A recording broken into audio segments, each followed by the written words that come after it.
All right, so we are continuing our discussion of this book called The Ethics of Money Production by Hulsmann. He's an economist, and he has this interesting chapter that we're unpacking together about what he calls the cultural and spiritual effects of fiat inflation. Sometimes I think people think that economics, monetary policy is just this dry, abstract, has nothing to do with real life. Who cares about this stuff? It's for weirdos who are interested in it. But a lot of the reason we're interested in it, and a lot of the reason Bitcoiners are so interested in these things, is because of all of the effects on our world and on our lives. Money is one of the most important technologies that have ever been invented. And it's one of the most dangerous ones because of how much it affects our lives and how much it touches almost every aspect of our daily lives. And so Hulsmann in this chapter is talking about all kinds of ways that manipulating the supply of money by creating more of it to benefit some and not everybody at the same time, how that has all kinds of bad knock-on effects. And so last time we were talking about how businesses are incentivized to make poor decisions in investments and hire in directions maybe they wouldn't if there's always more and more money being printed and you have to try to race to stay ahead of it.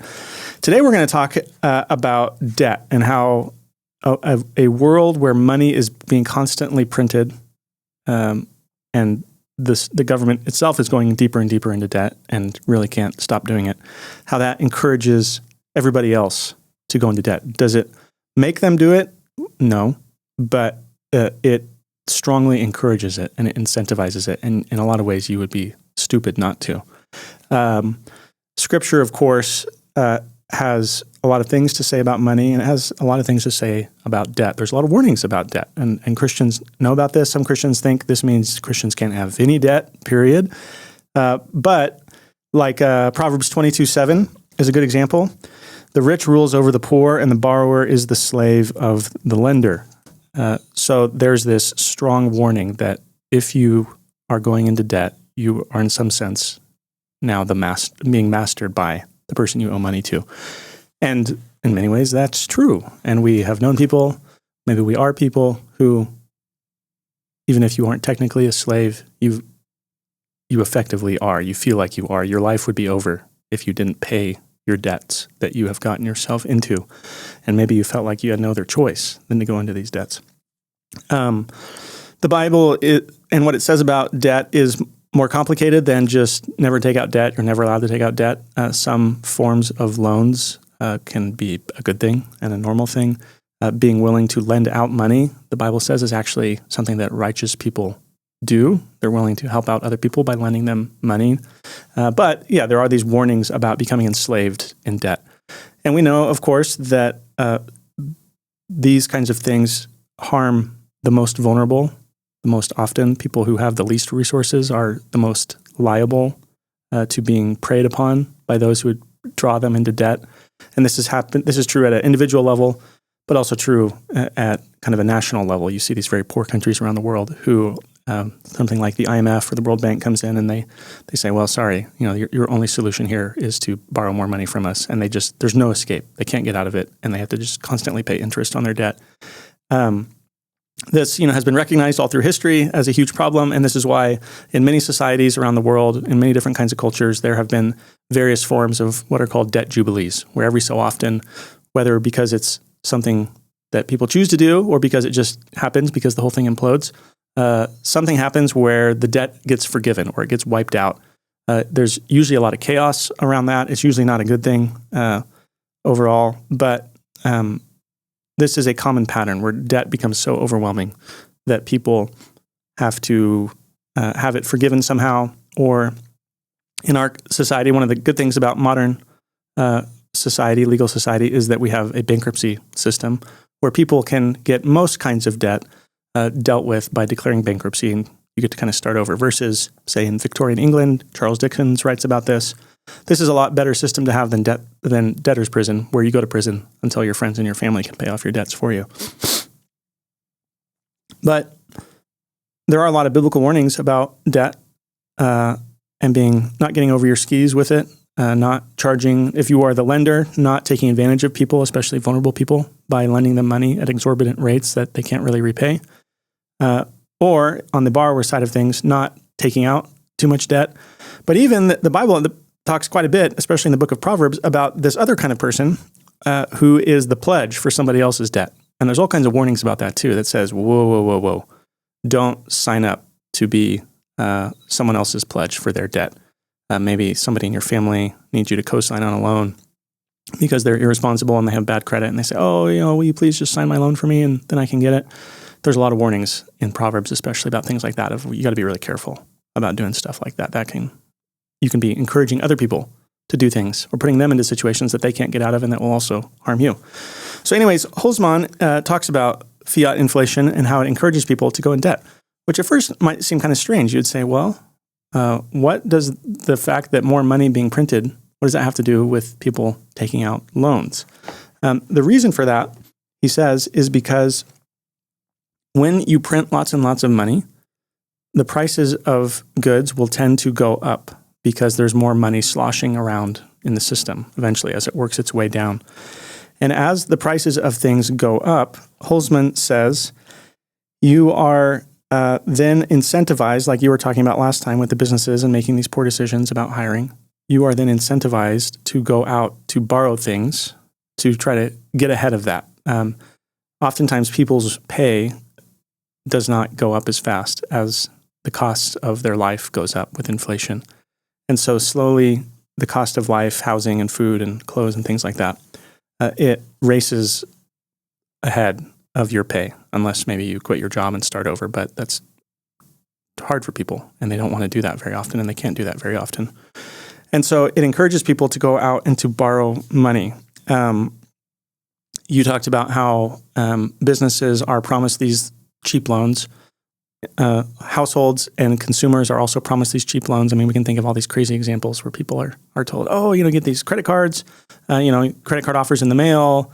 The latest thing now is these like DoorDash services where you're being told at the checkout, hey, you can finance these purchases. I mean, it's totally crazy. People financing couches, people financing tickets to concerts, all these things. People are being encouraged, hey, take out some money because it's within its system.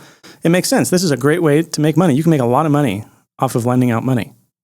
Banks make a lot of money off of borrowing at low rates from the government and then charging higher rates to everybody else. And especially because banks don't actually have to give you money from somewhere else in the vault. They just create the money. They just put it into their spreadsheet that you now have this money and you owe it to them. So it makes a lot of people really wealthy. And I heard somebody one time saying that every business, basically, under this system we live in, every business eventually ends up becoming some form of a credit card business. Every business ends up having its own credit card, and that they want to sell you on department stores and eBay and all these different companies, Amazon. They all have credit cards because there's so much money to be made on putting people into debt and the interest. I was just going to say it's not 100% intuitive in modern America because the debasement rate isn't that bad. But if you look at examples in history like Weimar Republic, people would get their paycheck and go straight to the grocery store and spend it all on food. Right. Because literally the next day, they could only get half the food. Right. So it's not that bad here, but it's essentially the same concept. Yeah, he says that this kind of flurry of loans that are out there and people being encouraged all the time, hey, you got to borrow money, borrow money, borrow money. He says it undermines just basic, boring saving up your money for the future, saving for a rainy day, saving for a house, whatever it is, saving for a wedding ring. You're told, oh, you don't need to save any money for that. Just take out a loan. And a lot of times what's so tricky is that, it sounds like, oh, well, I just have this little monthly payment. It doesn't sound like that much money. Oh, it's a couple $100 a month. Oh, okay, that's not that bad. But, most people don't do this and they don't want to show you this.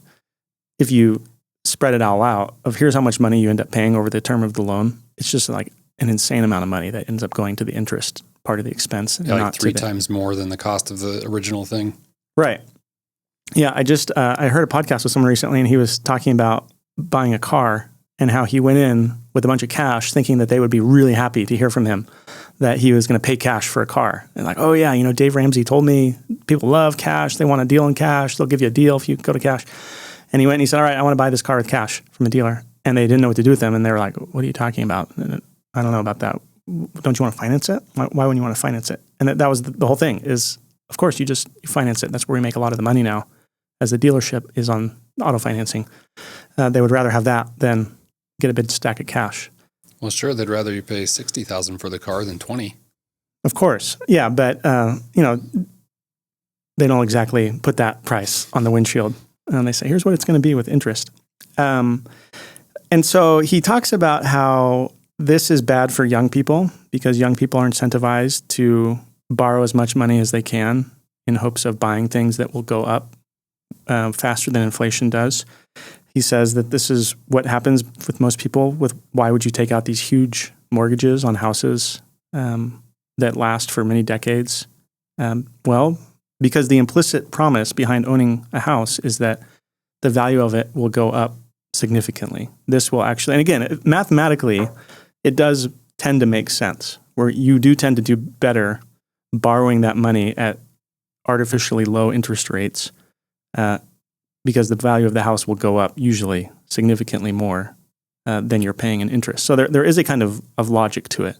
But as we know, people who got burned really badly in 2008, 2009 housing crisis, sometimes the game of musical chairs stops very suddenly, and people are left holding all kinds of debt that they can't afford, especially after they've been told to go into it. And it only goes up. You're going to be completely fine.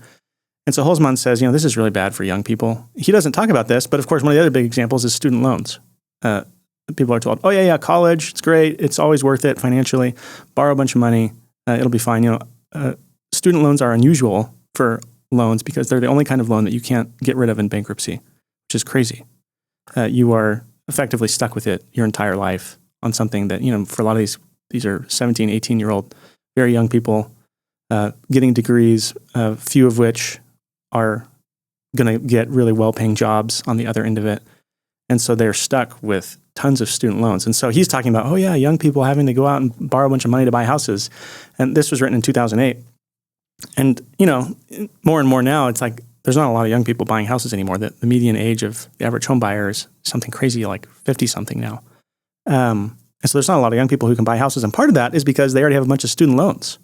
They're maxed out on loans, let alone getting mortgage loans. And so, at least a house tends to go up in value over the long term.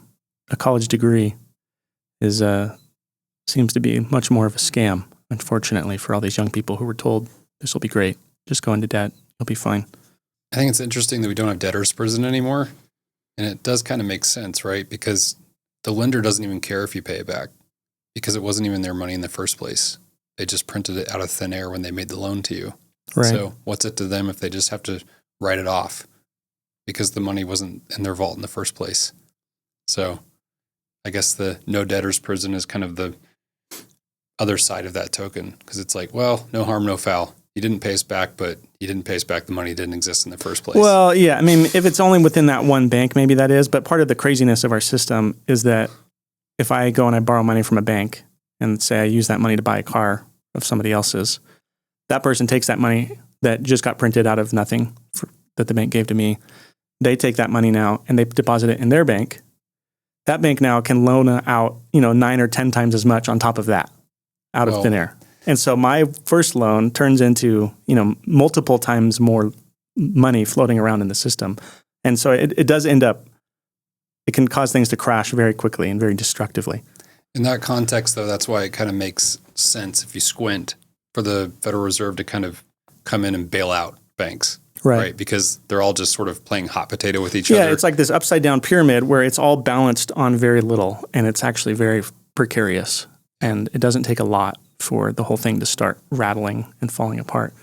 And yeah, I mean, there's a lot of money and most people trust these banks and they assume that their money is going to be there. They don't realize that actually your money when you deposit it in a bank is actually no longer your money. It is the bank's money. And if you, again, try it out. Here's an experiment. Go into your bank and say, I'd like to withdraw $50,000 of cash, please. They'll first of all say, well, no, we don't have the cash. You'll have to come back later. We'll have to figure out where to find that much cash.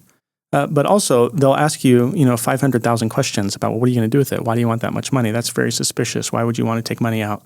And if everyone did that, even if they only took out a small portion of their money, the entire system would fall apart. And, the FDIC, this insurance program to insure people's deposits up to $250,000, it's unbelievably underfunded. There's not nearly enough money in that program to cover that much insurance. The government would have to print a crazy amount more money to actually make people whole. And by that point, there's way more money floating around in the world.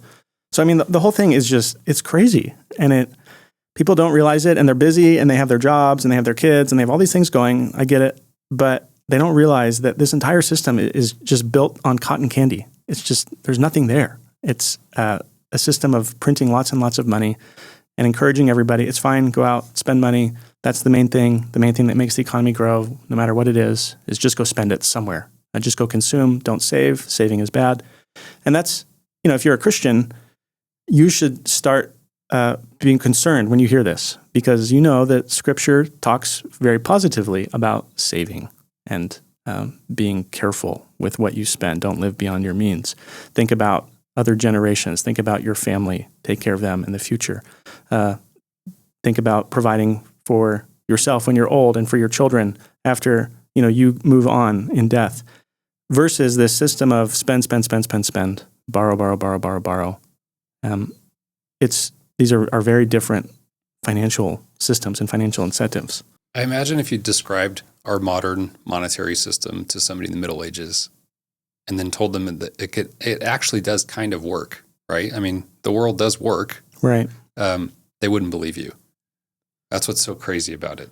If you try to explain it to people today, they don't believe you. I tried to explain to another pastor one time. We were both talking about our churches doing building campaigns.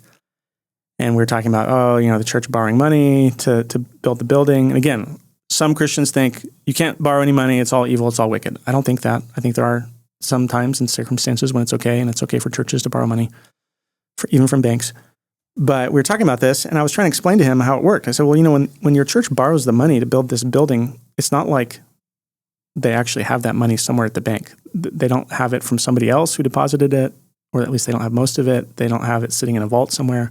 They literally just push a button, and they say, okay, you now owe us this much money. Here's a bunch of money, and go pay your contractors with it. And I was trying to explain it to him, and he didn't believe me, because it sounds so crazy. Like, people think this can't be real. It can't be possible that much of the money is completely fake and just printed out of nothing by just pushing buttons. And it's like, well, yeah, it is. And it's by God's kindness and God's grace, it works as well as it does. And we're not trying to minimize the affluence and the comfort that we enjoy as Westerners. There are many people, most people in the world, suffer much more severely from this kind of thing than we do. But it's not good. And it's not good to, at a societal level, encourage everybody to just go into debt as much as possible and to keep the interest rates so artificially low that people think it's fine to do so and that the party will never stop. That has never ended well in history, and it's not going to end well this time either. Even from a non-Christian worldview, it's just inherently unstable. But then from a Christian worldview, it's also leads to all these moral dilemmas, right? Right. And it's like, you don't have to be a Christian either to realize that a lot of this stuff is immoral, or it's destructive, or it's socially acidic, that it undermines all these institutions that are important. This is just basic moral reality, basic mathematical reality that God has built into the universe, that this is the law that God has written on our hearts. This is his general revelation. People have recognized, even before Christianity came to these countries, many people have recognized for many years, there are huge problems with getting poor people into way too much debt and taking advantage of them. It's not hard to see that there's something wrong with that and something evil about that. And there's a lot that's so foolish about it too, to get into so much debt. He talks about how it's not just a problem for young people who are starting out in their careers. He says this is also a big problem for older people too. He says even if you have managed to save up a lot of money, somehow you've managed to keep ahead of inflation through investments or real estate or whatever it is. He says even if you get to that point in your life, if you live in a world where money is being printed all the time, he says you also are being encouraged to do all kinds of things that you wouldn't otherwise do. Whether it's continuing to borrow things and take out debt. But he focuses mainly on how it forces you to be focused on money in a way that you wouldn't normally have been, because you have to always be keeping in front of the inflation, and who knows what the money printing rates are going to be. Nobody knows. It depends on, what a handful of people in a room think about the economy. You're kind of at their mercy in a lot of ways about how much money gets printed. You have to always be thinking about investment, always be thinking about your portfolio. You have to try to learn a lot about stocks or bonds, or you have to pay somebody a lot of money who collects a lot of fees to handle it for you. And so it financializes kind of all of life in a way that is not good for the human soul, to have to always be thinking about money and do I have enough, and maybe I need more. And so he says it's not good either for older people who have to spend their retirement years really stressed out about, is it going to go far enough? He says, it used to be that you could basically save up gold coins, and the gold coins are very boring. They don't do anything. They don't pay you interest, but they preserve their value really well. And they've done that really well for most people in history, to where you could put them in a hole in your backyard and come back when you are old and can't work anymore, and they will still buy you just what they did at the beginning. And that, in the meantime, you didn't have to pay somebody to manage all your investments for you. You didn't have to spend lots of time and hours checking your phone all the time to see what's happening with your stocks. These boring gold rocks preserved the value for you. And that's one of the things that we love so much about Bitcoin, is that it has that wonderful boringness that gold does, where it just sits there and it just retains its value or increases their value as people realize, wait, this is something that's much more valuable to hold for the future than a paper money that's being printed away from underneath me. He also says that when you, as a society or as a town or as a family, when you have to go more and more into debt, you have to deal more and more with financial institutions, and you're kind of more at their mercy. He says it overall fosters a lot more dependence. And there's in the Christian life, there's a sense in which being dependent is a good thing. Of course, being dependent on God, we are his children. He is our Father. Of course, we depend on him for everything. But there's another sense in which being dependent is not a good thing. There's a sense in which, no, you're supposed to mature. You're supposed to grow up and be able to support yourself and support your own family. Part of what you're doing as a parent is raising your children to be able to support themselves and their family. It would be horrific if you constantly kept your children totally dependent on you, if you never potty trained your children because you said, well, they need me, they're my kids. You'd say, what's wrong with you? They need to be able to get things figured out on their own. That's what it means to be human and to grow up. And so Hulsmann says, in a similar way, being in a financialized society and being in lots and lots of debt, you become more and more dependent on other people and other institutions, and you can't take care of yourself and you can't take care of your family. You are at the mercy of the state. You're at the mercy of other people.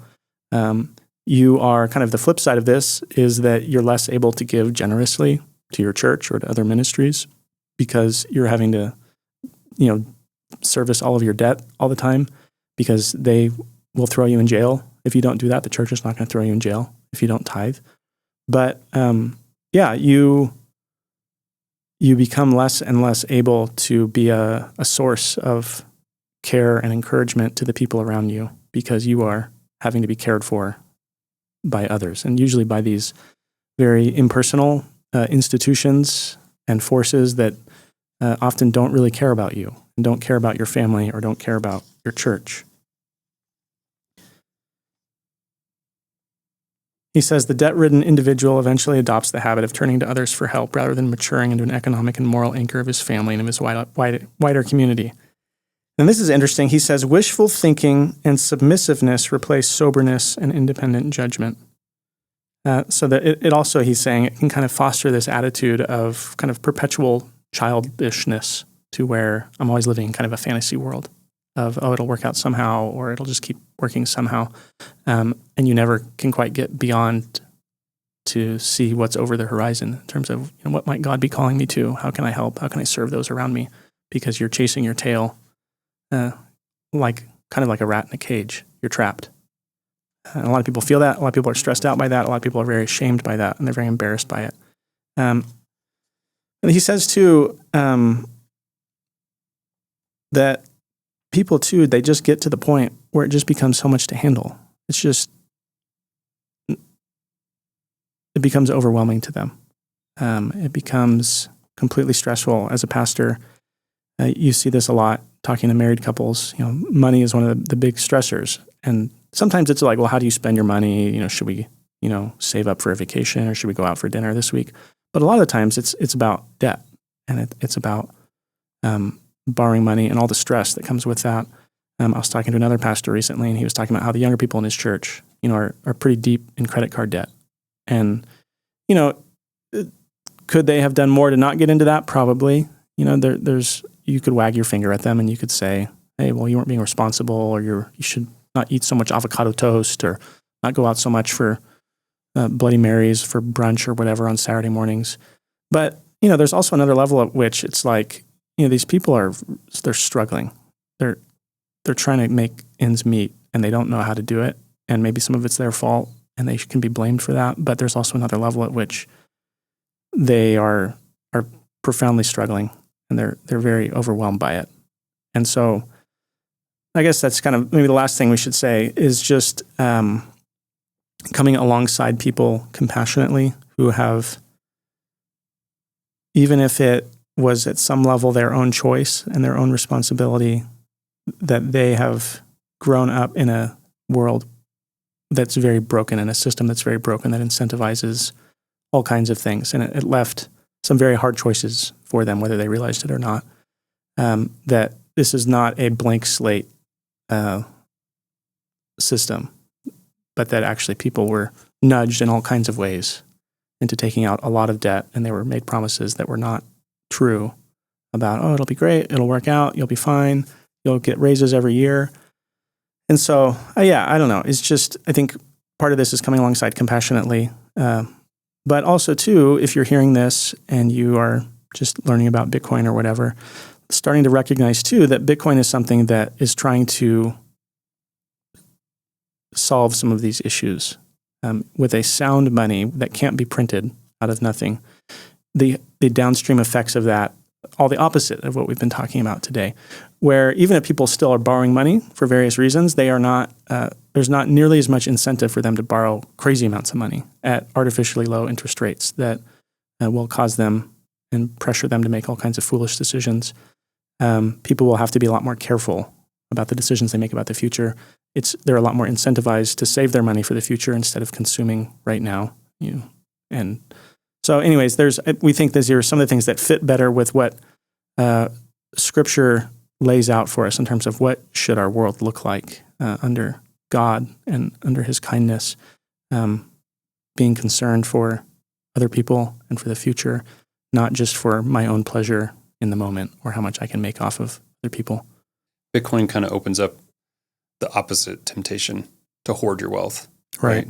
If you're in it for a longer period of time and it keeps going up, then you want to spend less and less. And then it can end up causing you to be callous towards people that are in need, right? Or your church and giving to it. Yeah, I just before we sat down, I listened to the entire book of Ecclesiastes, and there's a couple parts in there where the preacher, the author of Ecclesiastes, is talking about that exact dynamic where he saw people who made a lot of money, who had a lot of resources, but who were miserly, who, kind of like Ebenezer Scrooge. They just cling on to it all the time. And Ecclesiastes says they end up dying anyways. And they have no control over who their resources go to. Once you're dead, you're dead. You don't know what your kids are going to do with it. You can't control what they're going to do with it. They may lose it. Someone else may get it. He says, this is, in many ways, it's a very depressing thought to think that, death will take everything from you. But part of it is that it's an encouragement to not cling so tightly to your money, to enjoy it. Ecclesiastes frequently says, enjoy the things God has given you. But part of how you use money biblically is not just by spending it and enjoying it, has its own dangers, of course, but also by giving it and by sharing it with other people. Because this is part of this guy in Ecclesiastes who has hoarded everything. It says that he's dies in darkness. He's alone. He doesn't have a family around him. There's no one to remember him. There's no one that comes to his funeral. And so, that's obviously an extreme example, but it's a good warning to not be so focused on resisting all the things we talked about today, borrowing money, consuming in the present. Don't be so resistant to those things and so opposed to those things that you don't go the complete opposite direction of everything. All of life becomes about saving money and hoarding money and getting more and more and more. In many ways, that's just as miserable as a life that destroys itself through wild living.